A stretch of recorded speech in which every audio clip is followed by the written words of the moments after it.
Что произошло? Как столкновение произошло? Мы ехали, тут машина была. И Впереди вас? Да, я притормозил, меня чуть-чуть занесло и жопу выкинуло получается, выкинуло нас на встречку. Nissan, он тоже как бы летел так сильно, я не знаю. Тоже как бы летел, исходя из этого словосочетания. Сколько скорость вашего движения была?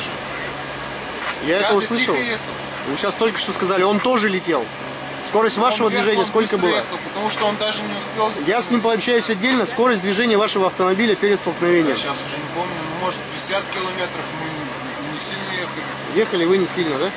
Но тем не менее справиться с управлением не смогли. Занесло нас. А занесло вас на чем? Гололеда нет, дорожная часть просто влажная. Мы притормозили, нас повело.